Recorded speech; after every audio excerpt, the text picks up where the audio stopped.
যে বর্তমানে দুঃখ ভোগ করে সে ভবিষ্যতে সুখ ভোগ করতে পারে, কিন্তু যে দুঃখ দেয় সে কখনোই সুখী হতে পারে না।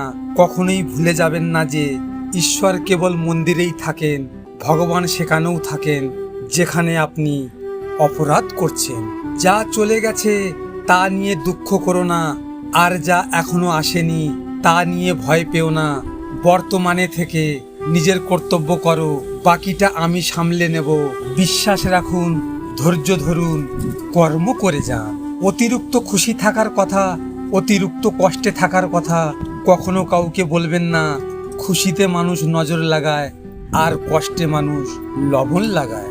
মানুষ থেকে মানসিক রোগী বানিয়ে দেওয়া মানুষগুলোকে আমরা ভালোবাসার মানুষ বলি।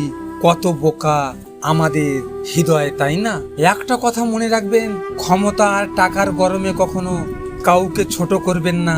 মনে রাখবেন, একজন ভিক্ষুকও হতে পারে আপনার বিপদের বন্ধু। জীবনের মানে সেই দিন বুঝবে যেদিন সময় আর পরিস্থিতি একসাথে আঘাত করবে। শত্রুপক্ষ জীবনে থাকবেই, তারা খারাপ চাইবেই, তাদের চাওয়াতে কিছু হবে না।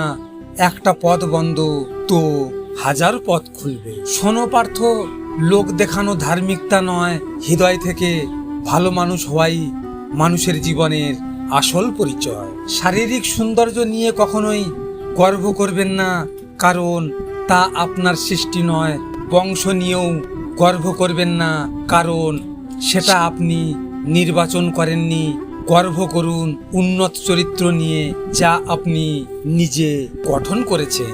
জীবনের দুটি পরিস্থিতি, ভুল জায়গায় স্যাক্রিফাইস আর ভুল মানুষের সাথে কম্প্রোমাইজ, আপনাকে না দেবে সুখ আর না দেবে সফলতা। যে ভুল করে সে ক্ষমার যোগ্য হতে পারে, কিন্তু যে বেইমানি করছে সে কোনোদিনও নয়। জীবন থেকে চিরতরের তাদের মুছে ফেলো যারা নিজের স্বার্থে তোমার সাথে ছিল।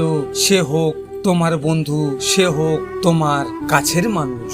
ভিডিওটি ভালো লাগলে পাশে থাকবেন, আর হ্যাঁ, নিজের খেয়াল অবশ্যই রাখবেন, কারণ এটা স্বার্থের দুনিয়া বন্ধু। এখানে নিজের খেয়াল নিজেকে রাখতে হয়, অন্য কেউ রাখবে না। দেখা হচ্ছে পরের ভিডিওতে। ভালো থাকবেন, সুস্থ থাকবেন।